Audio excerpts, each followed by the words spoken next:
Vamos abrir a nossa Bíblia em Gênesis, capítulo 37.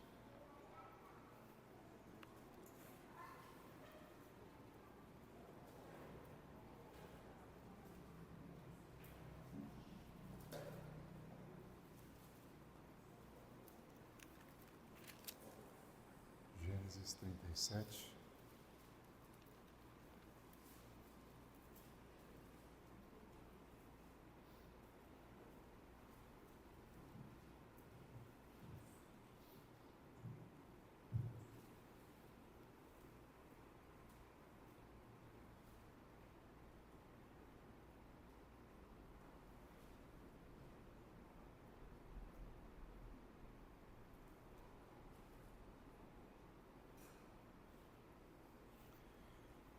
Versículo 3.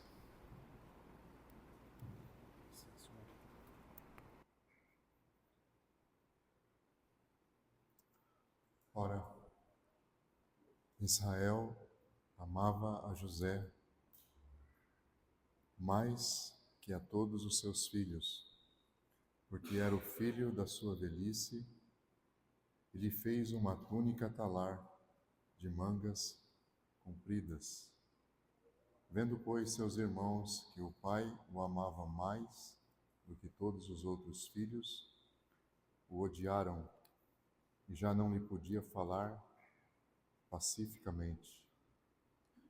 Teve José um sonho e relatou a seus irmãos. Por isso o odiaram ainda mais. Gênesis 39. José foi levado ao Egito e Potifar, oficial de Faraó, comandante da guarda egípcio, comprou dos ismaelitas que o tinha levado para lá. O Senhor era com José, que veio a ser homem próspero e estava na casa de seu senhor. Vendo Potifar que o Senhor era com ele e que tudo o que ele fazia, o Senhor prosperava em suas mãos, logrou José mercê perante ele, a quem servia, e ele o pôs por mordomo de sua casa, e lhes passou às mãos tudo o que tinha. Versículo 6. Potifar, tudo o que tinha, confiou nas mãos de José, de maneira que, tendo por mordomo, de nada sabia, além do pão que se alimentava. José era formoso, de porte e de aparência. Agora Gênesis capítulo 41, versículo 37. O conselho de José foi agradável a Faraó e a todos os seus oficiais. Disse Faraó a seus oficiais: acharíamos porventura homem como este, em que há o Espírito de Deus? Depois disso, Faraó disse a José: visto que Deus te fez saber tudo isso, ninguém há tão ajuizado e sábio como tu. Administrarás a minha casa, e a tua palavra obedecerá todo o meu povo. Somente no trono eu serei maior do que tu. Disse mais Faraó a José: vês que te faço autoridade sobre toda a terra do Egito. Então tirou Faraó o seu anel de sinete da mão e o pôs na mão de José. Fê-lo vestir roupas de linho fino e lhe pôs ao pescoço um colar de ouro e fê-lo subir a seu carro. E clamavam diante dele: inclinai-vos. Desse modo o constituiu sobre toda a terra do Egito. Irmãos, nessa noite eu gostaria de partilhar com os irmãos um pouco da história de José. Por quê? Porque José a história dele é uma maravilhosa figura do que Deus deseja fazer nas nossas vidas. José, ele tinha tudo para se tornar um homem extremamente amargurado. Ele tinha tudo para se tornar o pior homem da sua época, tudo. Mas José segundo os melhores estudiosos, ele se tornou o melhor tipo da pessoa de Cristo no Antigo Testamento. Então veja, José é o melhor tipo da pessoa de Cristo no Antigo Testamento. O que eu quero dizer com isso? Se você pegar a história de José e comparar com a história de Jesus, é a história que tem mais detalhes que se assemelham à história do nosso Senhor. José era o filho amado do seu pai. Apenas alguns detalhes. Jesus é o filho amado do seu pai. José amava profundamente o seu pai. Jesus, em João capítulo 14, ele disse que as coisas que ele fazia para que todos soubessem que ele amava profundamente o seu pai. José era um filho extremamente obediente ao seu pai. Jesus era um filho extremamente obediente ao seu pai. José foi rejeitado pelos seus irmãos. Jesus foi rejeitado pelos seus irmãos. José foi traído e vendido como escravo. Jesus foi traído e vendido por 30 ciclos de prata, que significa exatamente o preço de um escravo. José teve uma história marcada por humilhação, injustiça e muito sofrimento. Toda a história do nosso Senhor foi marcada por humilhação, injustiça e sofrimento. E por fim, quando termina tudo, José é exaltado ao lugar mais alto da terra. Jesus também, depois de completar a sua obra, ele foi exaltado ao lugar mais alto que existe no universo, o trono do Pai. Então José é um tipo perfeito de Cristo, tá certo? Mas José também é um tipo perfeito do que Deus deseja fazer na vida de todo ser humano. Então você tem que gravar isso quando você lê a história de José. Primeiro, ele é um tipo perfeito de Jesus. Segundo, ele é um tipo perfeito do que Deus deseja fazer na vida de todo ser humano. É por isso que no livro de Gênesis, quando nós estudamos o livro de Gênesis, os irmãos vão se lembrar que José, ele é a consumação da obra de Deus na vida do homem. José é a consumação. Você tem 8 homens no livro de Gênesis. A história de Gênesis, todo o livro se resume a 8 homens. O primeiro é Adão, como nós vimos quando nós estudamos Gênesis. Em Adão nós vemos a intenção original de Deus para o homem. O que Deus queria para o homem? Gênesis 1, 26. Façamos o homem à nossa imagem, à nossa semelhança e tenha ele domínio. Essa era a intenção original de Deus. O quê? Imagem e domínio. O que isso significa? Imagem. O homem foi criado para ser exatamente como é o Filho de Deus. Porque o Filho de Deus é a imagem do Deus vivo. O Filho de Deus é a imagem do Deus invisível. Então essa é a primeira intenção de Deus. Quando ele criou o homem, ele criou para que o homem fosse imagem de Deus. Ou seja, que o homem fosse como é o seu filho. Mas não para aí. Deus também criou o homem para que o homem tivesse domínio.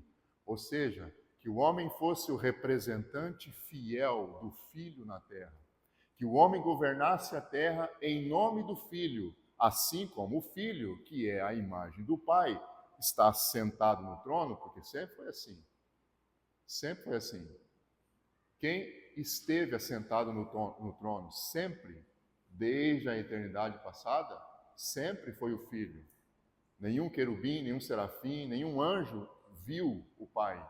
Quem esteve no trono sempre foi o Filho. O Filho é quem está no trono. Esteve e está no trono. Esteve como Filho de Deus e agora está como Filho do homem. No passado, como Filho de Deus, ele governava o reino de Deus em nome do Pai.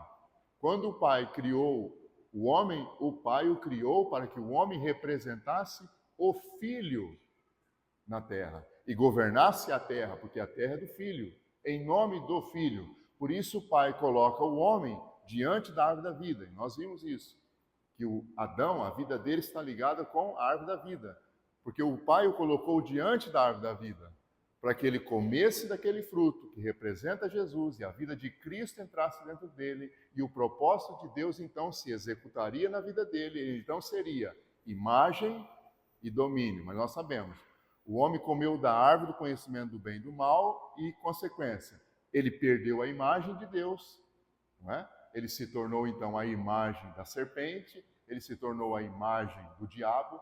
Todo ser humano é a imagem do diabo no pecado. Todo ser humano espelha exatamente o que o diabo é: arrogante, soberbo, presunçoso. Isso é o que é o diabo. E todo ser humano é assim. Todo ser humano já nasce assim, né? Com essa arrogância, com esse orgulho, com essa presunção no seu coração. Isso é por causa da desobediência do Adão, não é?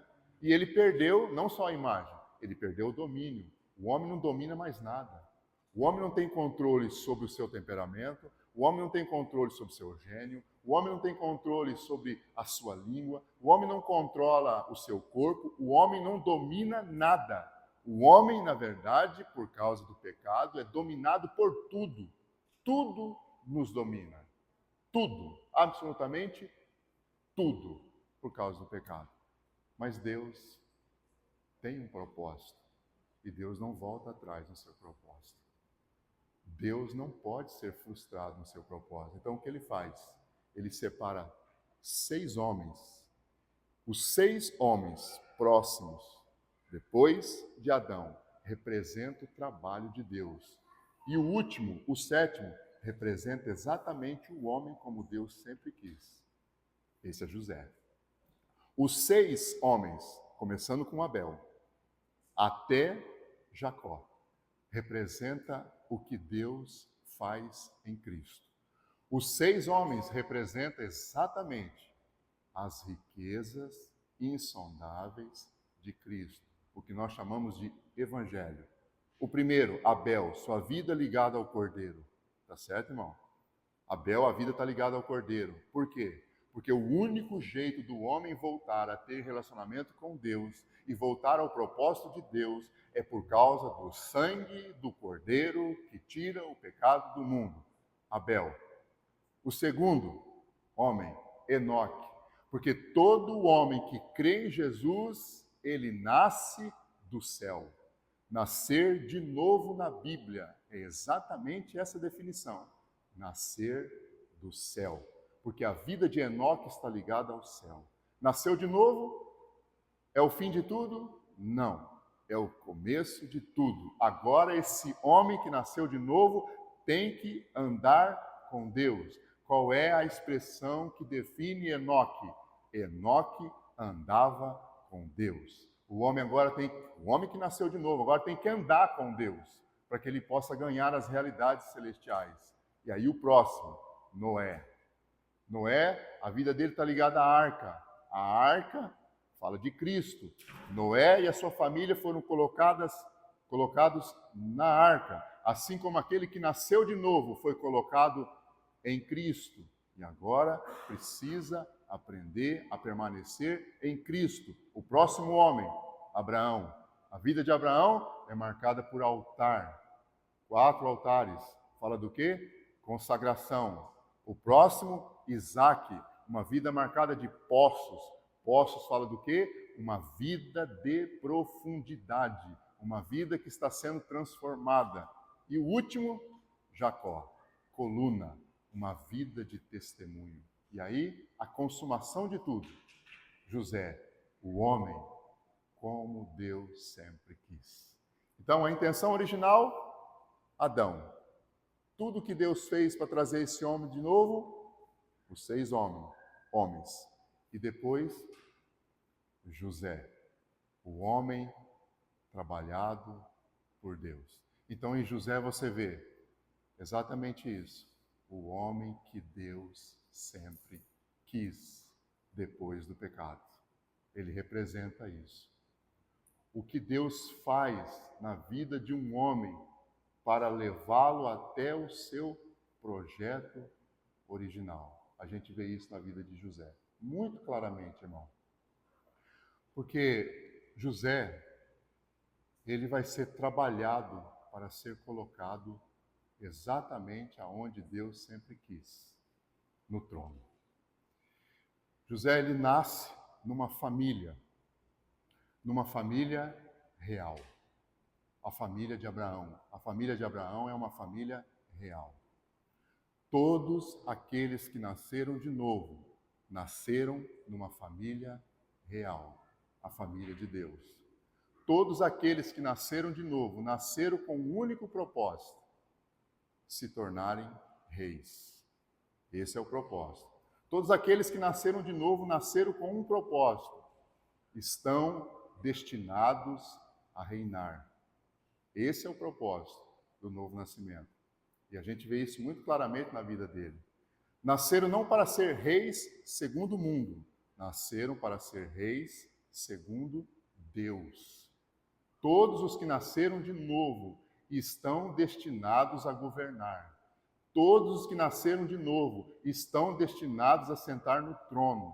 Todos os que nasceram de novo têm dentro de si uma vida de trono, uma vida real, uma vida de rei, a vida do Senhor Jesus Cristo.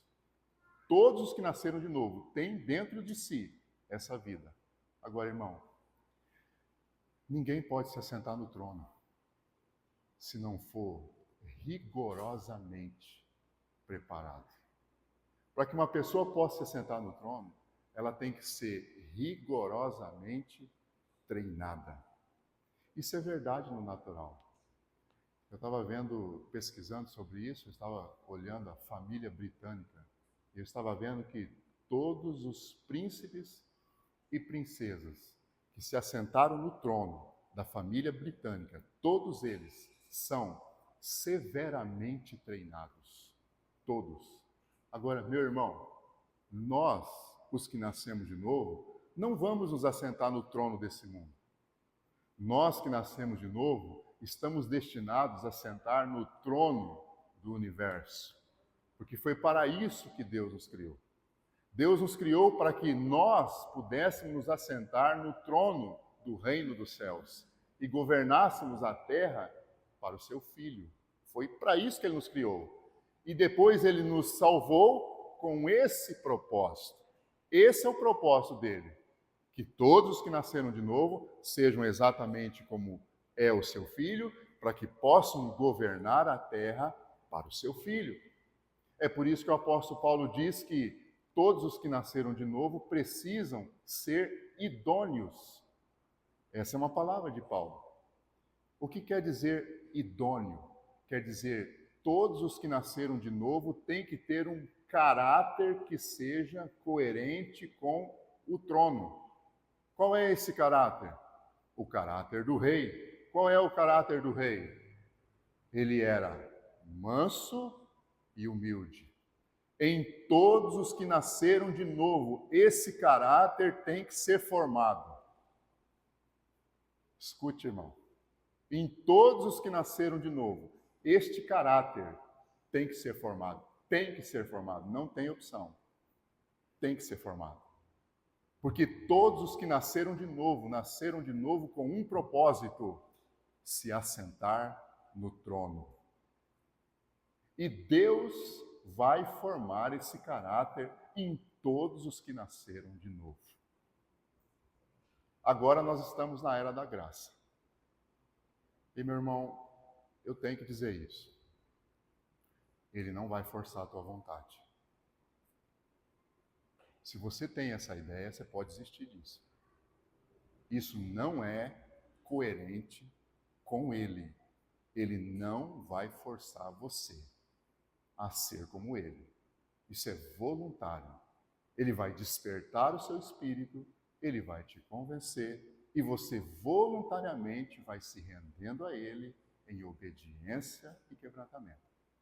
Se você tem essa ideia de que Deus vai forçar você a fazer alguma coisa, abandone isso, porque Deus não vai fazer isso.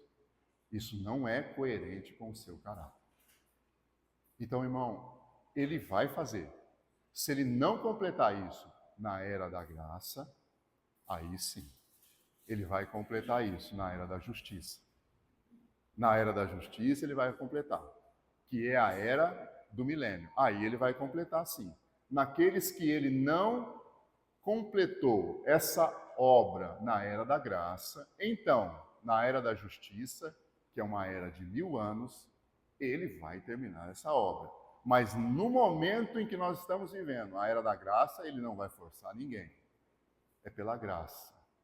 Ele fala, você ouve, se arrepende e ele te transforma. É assim que ele faz.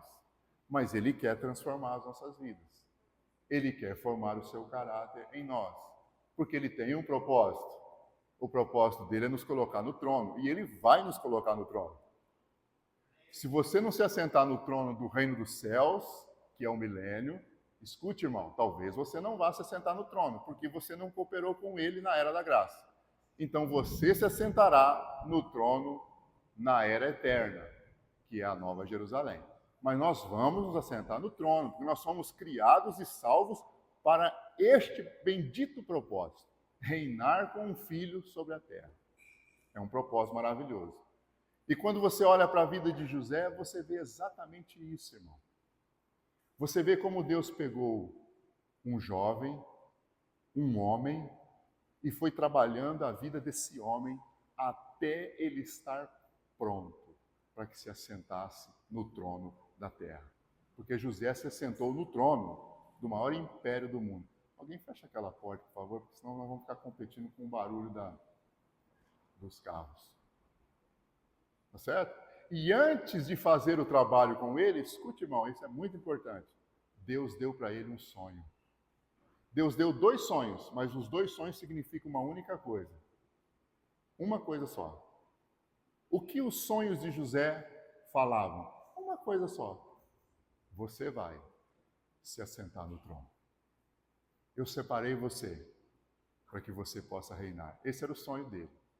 Ele não entendia no começo, mas ele foi compreendendo na medida em que ele foi caminhando com Deus. Ele foi compreendendo. E Deus foi trabalhando a vida dele. E foi trabalhando a vida dele. Foi trabalhando a vida dele. E como Deus foi trabalhando a vida dele? Num caminho decrescente.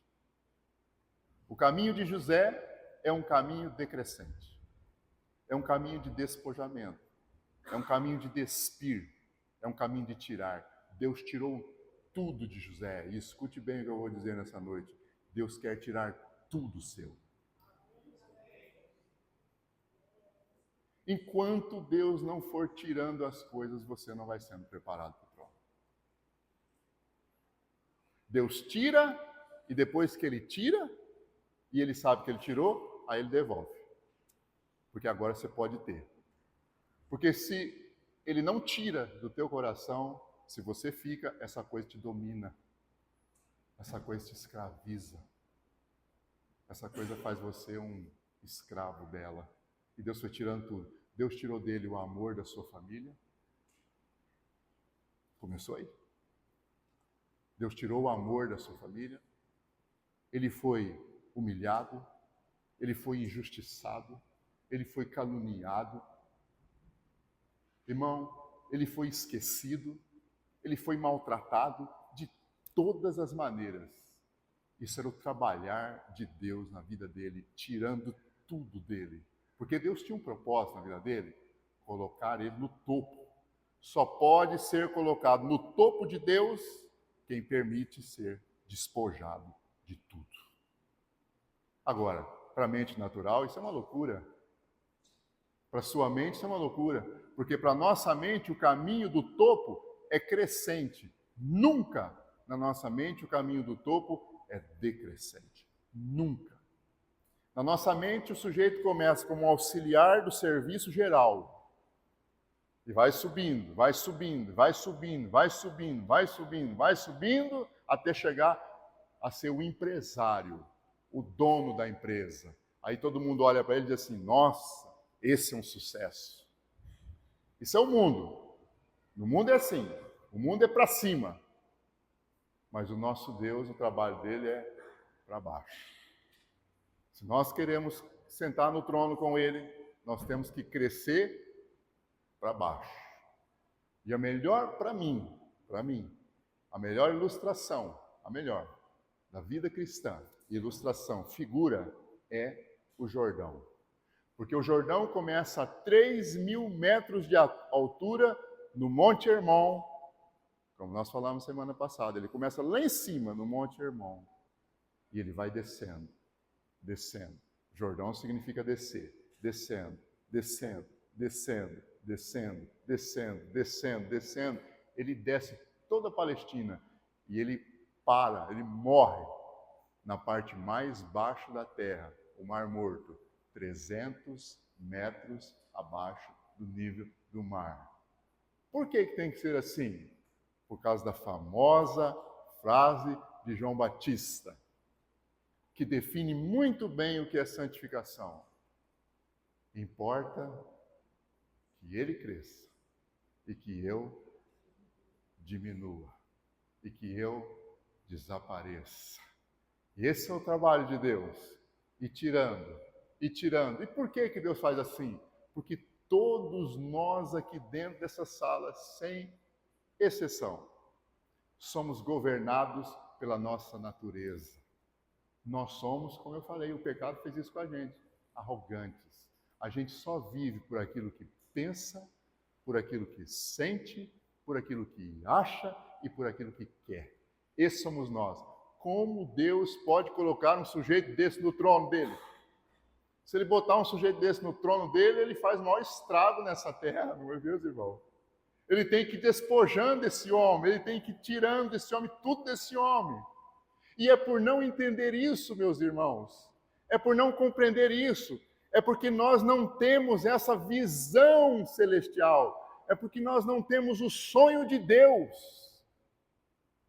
Quero deixar bem claro isso, o sonho de Deus é a visão celestial, porque nós não temos a visão celestial, por favor, não se distraia. Porque nós não temos a visão celestial, é que nós então brigamos, discutimos, perdemos a cabeça, nos amarguramos, ressentimos, nos fechamos, transferimos culpa. É por causa dessas coisas. Porque se essa visão celestial, se esse propósito de Deus ganhasse o nosso coração, nós saberíamos que todas as coisas que nós passamos têm um único propósito na nossa vida, nos despojar de tudo. Nós nunca iríamos murmurar, nós nunca iríamos reclamar, porque é exatamente isso que nós não vemos na vida de José. Você não tem absolutamente nenhuma vez um registro de José murmurando, reclamando, discutindo, brigando, esperneando, nenhum registro na vida dele. Por quê, irmão? Por um único motivo. Aquele menino foi aos poucos sendo ganho pelo sonho que Deus tinha dado para ele. Foi conquistando o coração dele, foi conquistando o coração dele. Irmão, só tem um jeito de nós não murmurarmos, não reclamarmos. Só tem um jeito de nós não nos amargurarmos. Só tem um jeito.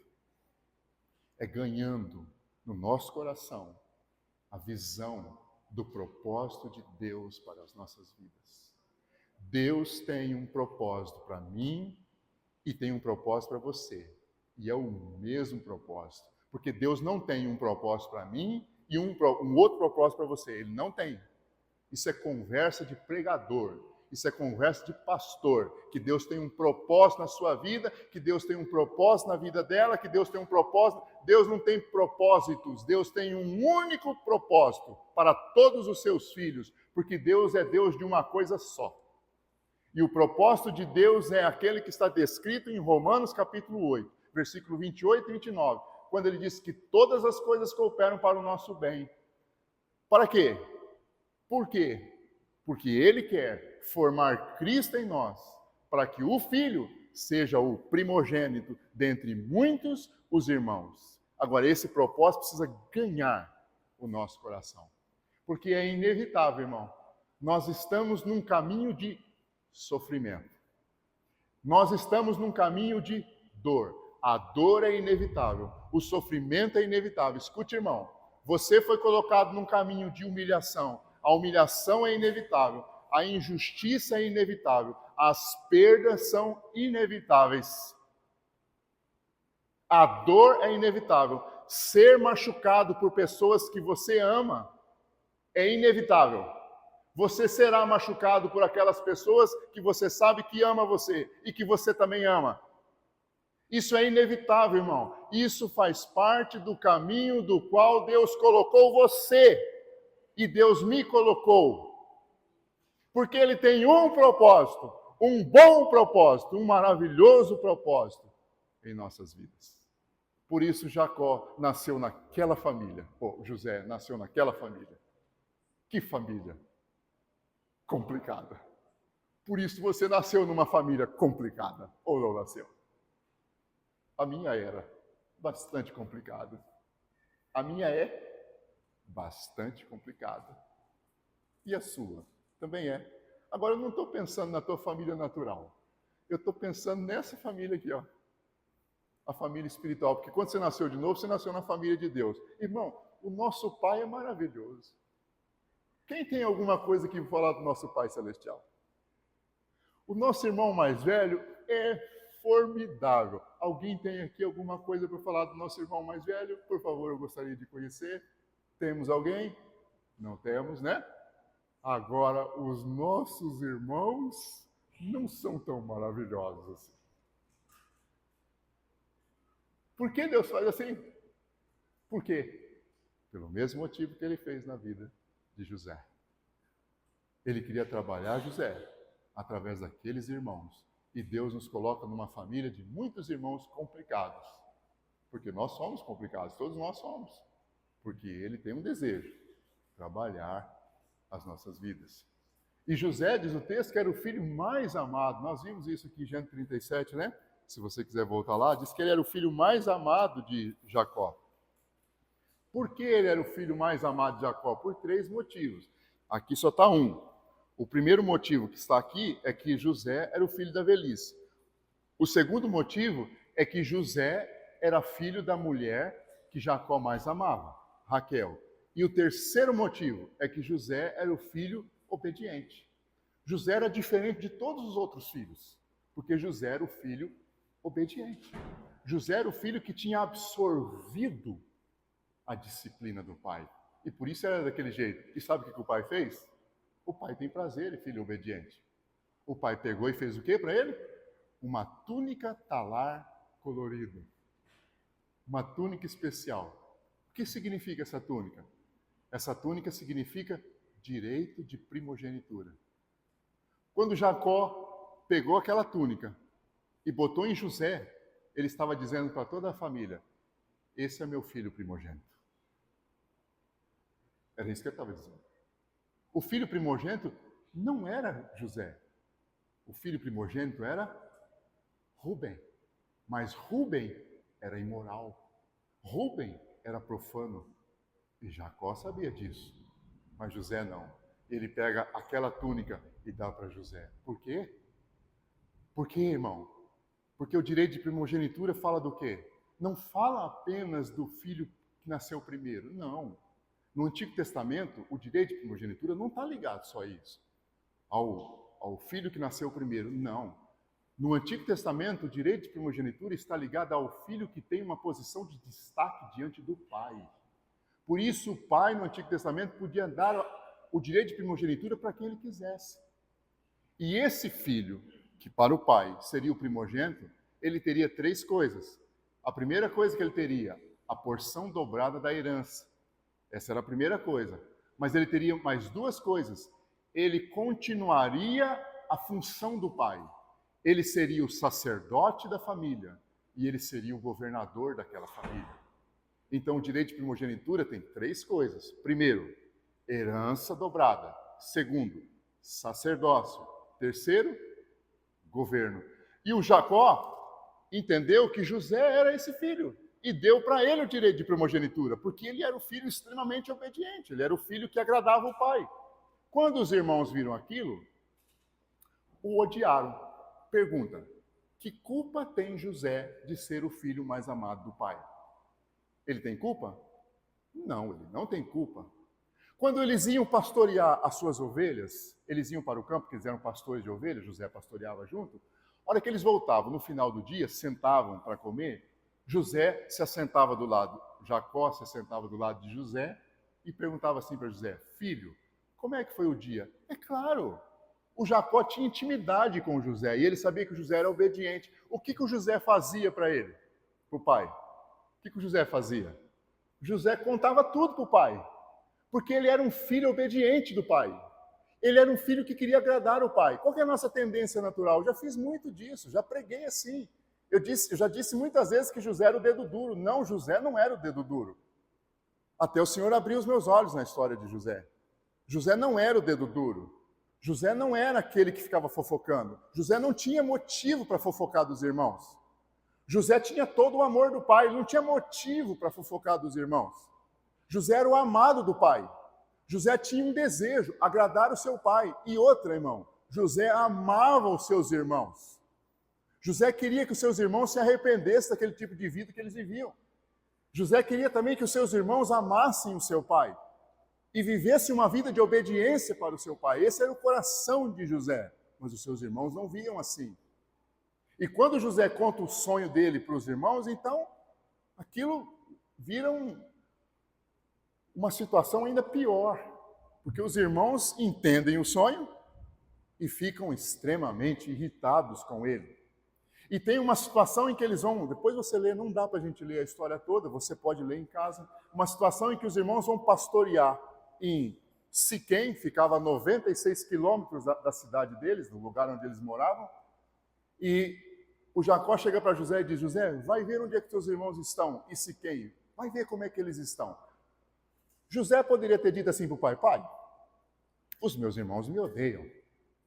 E quando eu chego, os meus irmãos já me olham como sendo um espião, que chegou para contar para o senhor o que eles estão fazendo. Pai, eu não vou. Ele poderia ter dito isso.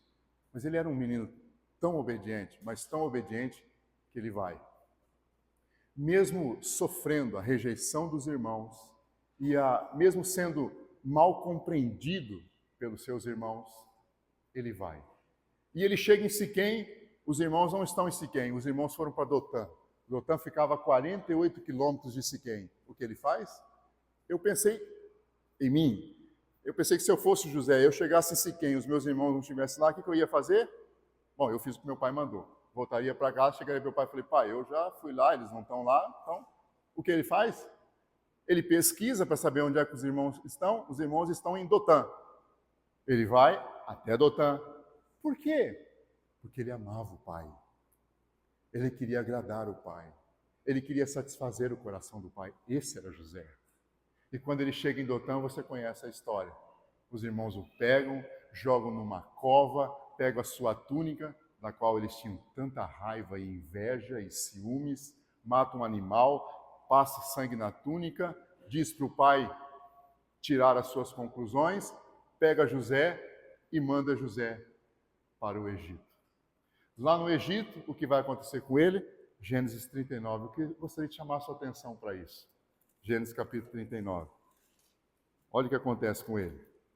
Ele é vendido para Potifar, o comandante do exército de Faraó. Então aqui você já tem mais uma liçãozinha dentre as lições que já fui mencionando aqui. Você pode ver que ser obediente a Deus não vai te livrar de sofrer. Isso é uma coisinha importante para a gente salientar aqui. Ser obediente a Deus, ser fiel a Deus, não vai nos livrar de sofrimentos. Nós vamos sofrer. Porque às vezes, irmão, isso está no nosso coração. Puxa, eu sou obediente a Deus, então se eu for obediente a Deus, Deus vai poupar a minha vida de alguns sofrimentos. Resposta para você: não vai. Ele não vai nos poupar de sofrimentos. Sim, tem sofrimentos que nós não vamos sofrer. Porque tem muitos sofrimentos que nós sofremos que são sofrimentos que são consequências de escolhas e desobediências erradas, né, e coisas erradas que nós fazemos. Desobediências e muitas desobediências. Porque, como diz a palavra de Deus, o homem colhe aquilo que ele planta. Então tem muito sofrimento que nós passamos que é fruto das nossas escolhas. Tá certo? Mas se nós formos obedientes a Deus, Ele não vai nos poupar do sofrimento. E Pedro diz isso. Paulo disse isso. Tem um texto de Pedro que me fala ao coração, quando ele diz na sua primeira carta, 1 de Pedro, capítulo 4, ele diz assim: armai-vos com este pensamento. Qual o pensamento? Tendo Cristo sofrido na carne. É o que ele diz. O que Pedro está dizendo? Pedro está dizendo assim: Cristo não tinha pecado e ele sofreu muito. E nós? Nós somos pecadores. O que isso significa? Nós vamos sofrer muito. Então Pedro diz assim: arme-se com esse pensamento. Você vai sofrer muito. Porque nós somos colocados num caminho de sofrimento. E nós temos que ver isso. Porque o nosso Pai tem um propósito: formar Cristo em nós. O nosso Pai tem um propósito: nos dar a coroa. Então, por isso, Ele nos colocou no caminho de sofrimento. Há uma frase muito conhecida de um irmão do passado, chamado William Penn, o fundador da Pensilvânia, um irmão. Quakers. Depois você pode pesquisar e ver quem eram os Quakers. William Penn. Ele tem uma frase muito conhecida. A frase dele é: sem cruz, sem coroa. Essa é uma frase maravilhosa. Sem sofrimento, sem coroa. Não quer sofrer? Não quer acolher o sofrimento? Não tem coroa para nós. Então nós somos um povo que vamos sofrer. E vamos sofrer muito. Bom, isso tem que ganhar o nosso coração. O que mais nós vemos em José? Nós vemos que ele é vendido para a casa de Potifar. E o que acontece na casa de Potifar? Ele é vendido, nós não sabemos quanto tempo passou, quanto tempo se passaram, nós não sabemos. O fato é, ele foi vendido na casa de Potifar, e o que acontece? Depois de um tempo, José é colocado como governador da casa de Potifar. Aqui tem mais uma liçãozinha para nós, uma dura lição para a gente aprender. O problema não é o ambiente que nós vivemos, o problema somos nós. José, quando estava na casa do seu pai, o ambiente era de rejeição e de incompreensão. Era um ambiente muito hostil. Mas José reinava sobre aquela situação da vida dele. Tanto que ele reinava, que o pai deu para ele a túnica talar.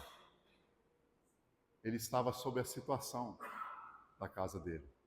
Quando ele chega na casa de Potifar, uma situação muito hostil, longe de casa, vendido como escravo.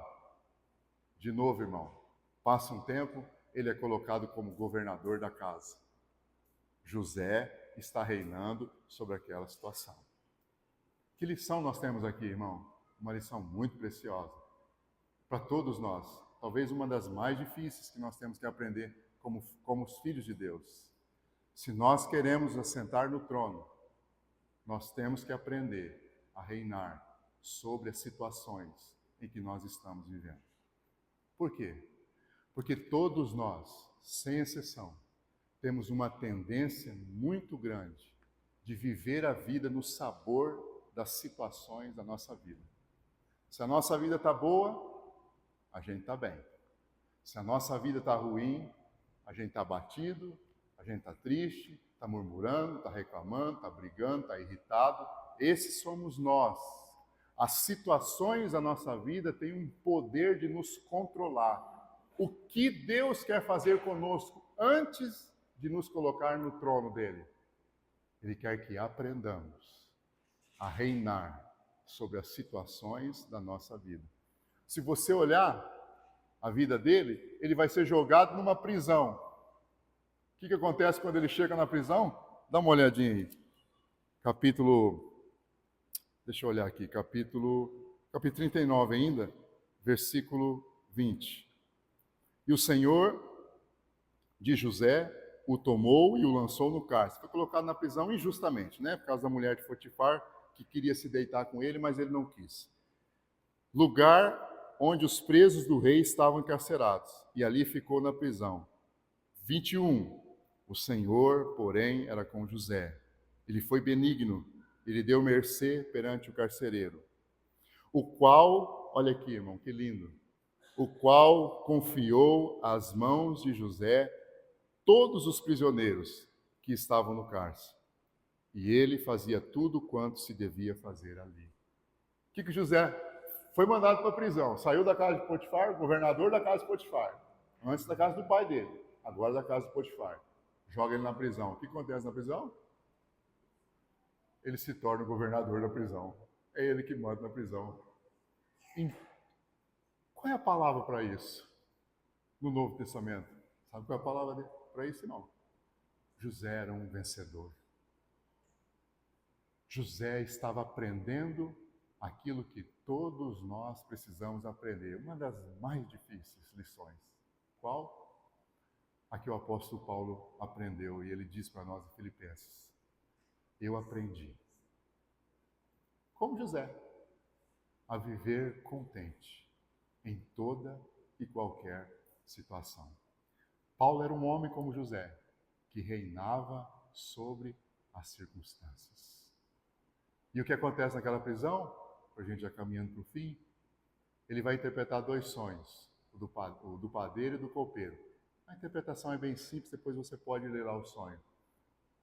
Um vai viver, o outro vai morrer. O padeiro morre, o copeiro vive. O que ele faz com o copeiro? Ele chega para o copeiro e ele diz assim para o copeiro: olha, quando você for falar com o faraó, lembra de mim. Ele diz isso para o copeiro. Ele não reclamou, ele não murmurou, ele não contou da senhora Potifar. Ele poderia ter contado da injustiça que ele viveu. Ele não disse nada disso. Ele disse assim: lembra-te de mim, porque eu estou aqui injustamente. O que aconteceu, irmão? O que aconteceu? Versículo, vamos ler, né? O que aconteceu? Versículo 23. O copeiro-chefe, todavia, não se lembrou de José, porém dele se esqueceu. Mais uma situação para se amargurar. Ou não é? Quando você ajuda uma pessoa e ela se esquece de você, isso não é uma situação para você se amargurar? 2 anos ele teve que ficar na prisão, esquecido. Aqueles 2 anos Deus fez muita coisa nele. Sabe qual é a lição que ele teve que aprender nestes 2 anos? Uma liçãozinha também difícil para nós. Muito difícil. Qual? Qual lição ele teve que aprender na prisão nesses 2 anos? Nunca, José, espere nada de ninguém. Nunca, nunca espere nada de ninguém. Espere somente em mim. Eu sou o único que você pode confiar. O único. Eu sou o único que não vou te decepcionar. Eu sou o único que não vou te esquecer. Coloque toda a sua confiança em mim, José. Deus deixou ele mais 2 anos naquela prisão, porque José precisava aprender essa lição, de não confiar em ninguém, de não dar o seu jeitinho para arrumar as coisas. Ele tinha que aprender a confiar no Deus que trabalha.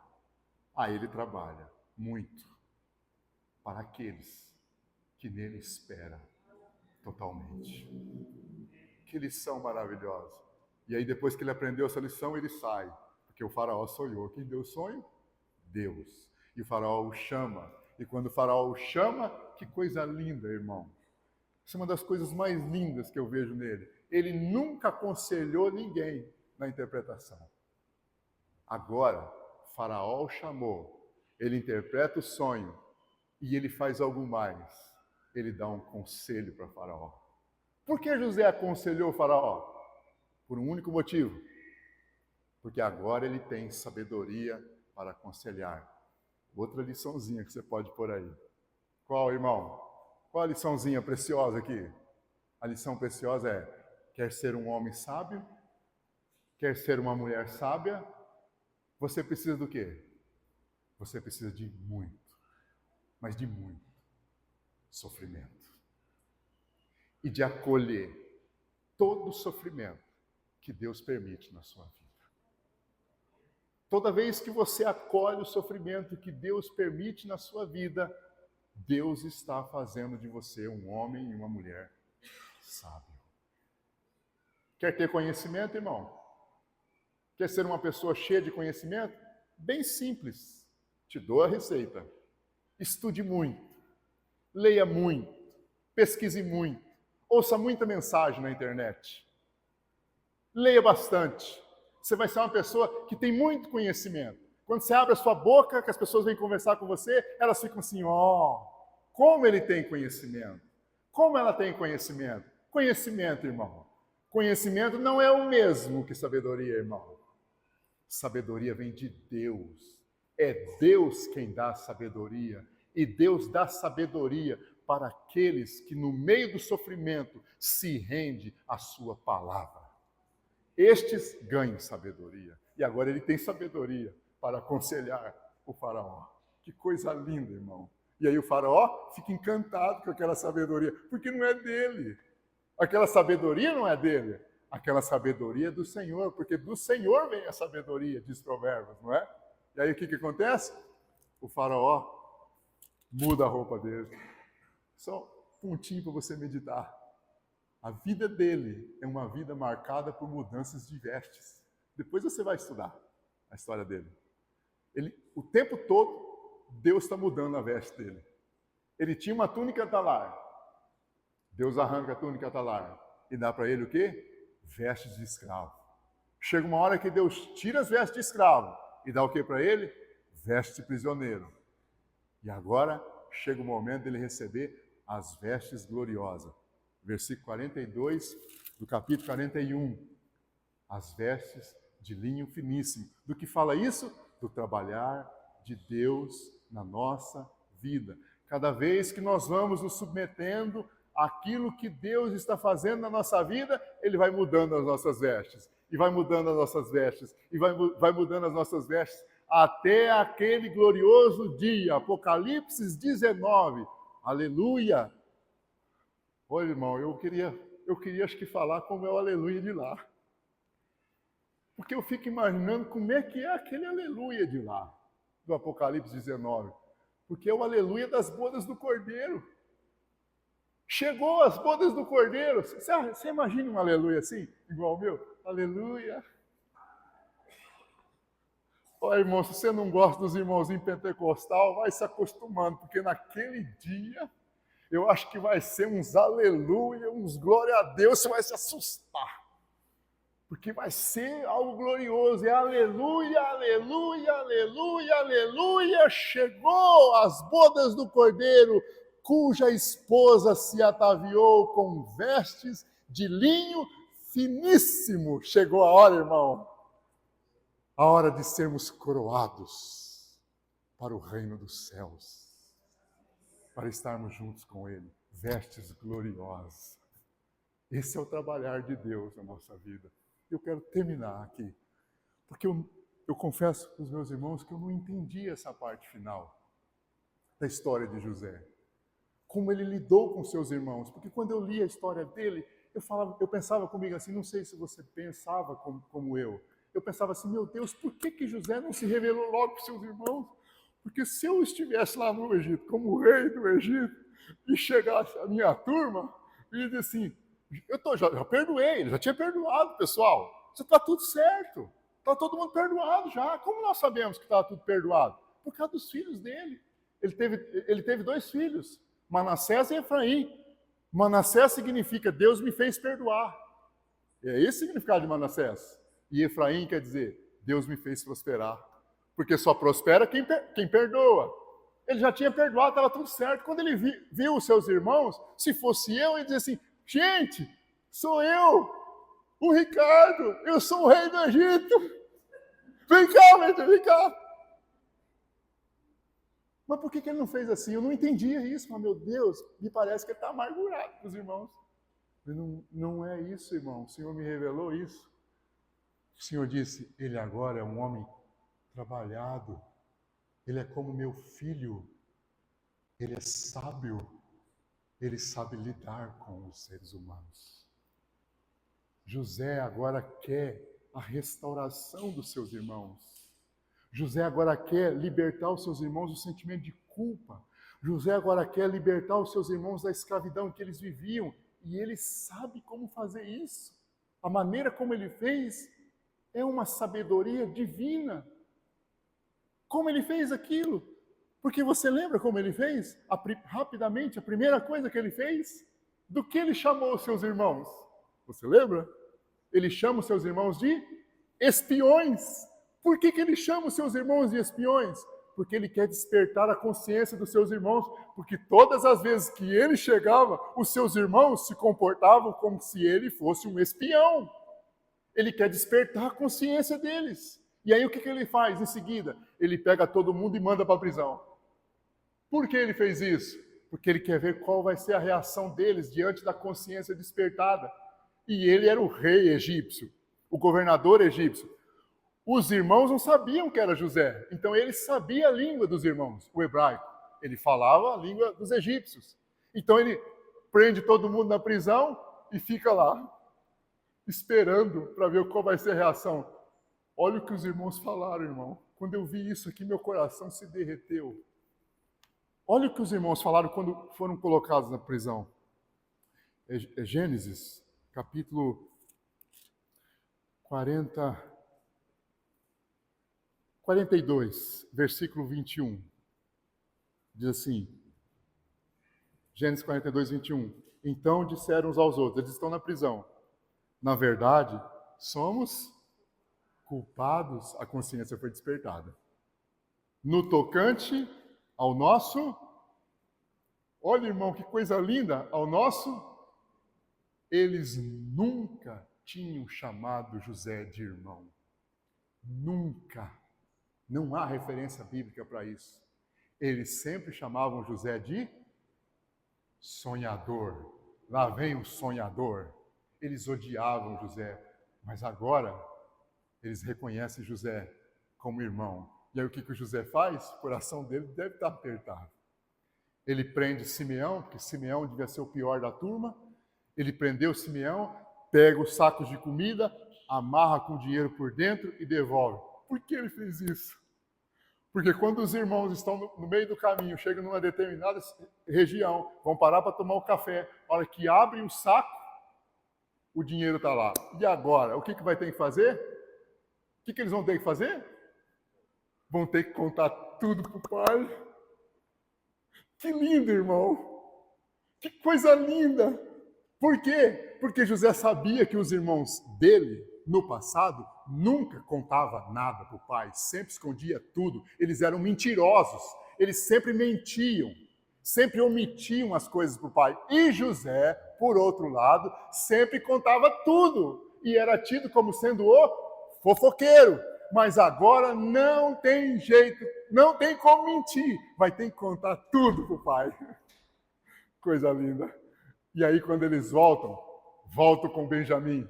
José pediu para trazer o Benjamim, o irmão por parte de mãe de José. E quando eles chegam, José manda preparar uma refeição, bota todo mundo sentado por ordem de nascimento e faz o quê?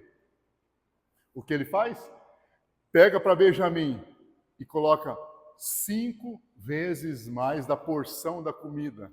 Por que ele fez isso? Por quê? Porque Benjamim era mais amado por José? Não, eu achava isso. Eu achava que Benjamim era o preferido de José, por ser filho de Raquel. Mas não é isso. Por que ele fez isso?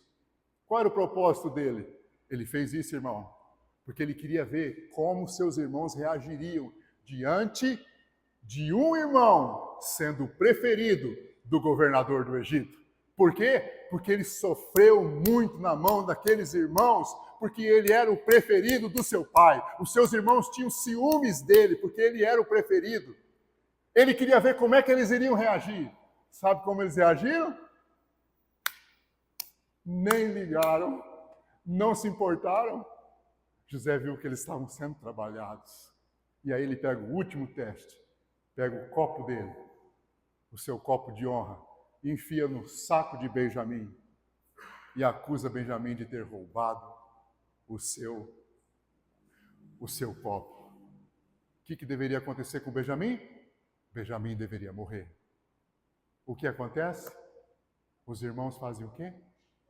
Ao contrário do que fizeram no passado. Porque uma das conversas lá na beira da cova, que ele foi jogado, foi essa. vão matar esse jovem. Aí um teve a ideia, Judá teve a ideia, não vamos matar não, vamos vender para o Egito.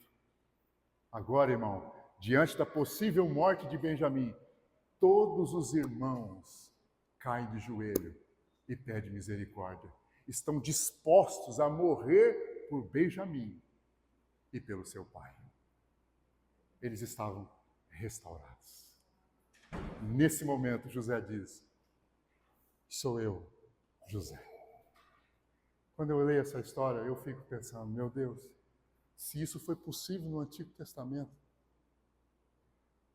será que isso não é possível no Novo Testamento? O José verdadeiro é Cristo. E nós aqui, irmão, somos os irmãos de José verdadeiros. Será que ele não pode trabalhar as nossas vidas de tal maneira que não haja mais entre nós ciúmes, inveja, amargura, ressentimentos? Nada. Será que ele não pode fazer isso em nós? Pode, irmão. Ele tem poder para isso, ele é especialista. Como ele vai fazer isso? Ele vai nos dar o seu sonho. Ele vai nos dar a sua visão. E aqueles que vão ganhando a sua visão, a visão celestial, e vão respondendo essa visão celestial diariamente, esses irmãos e essas irmãs vão sendo transformados. E na medida em que nós somos transformados, nós vamos nos tornando uma família que Deus sempre quis na terra. Agora, irmão, nós temos que responder ao Senhor. Nós temos que ouvi-lo. Porque Ele quer fazer conosco exatamente o que Ele fez com José. Eu tenho pedido isso para Ele. Senhor, faça isso na minha vida. Eu quero aprender essas lições. E eu oro isso pelos meus irmãos, para que vocês também desejam essa experiência com o Senhor e cresçam de tal maneira que vocês possam se tornar cada vez mais parecidos com o Senhor e possamos ter aqui uma família que realmente agrada o nosso Senhor. Amém, meus irmãos? E para encerrar,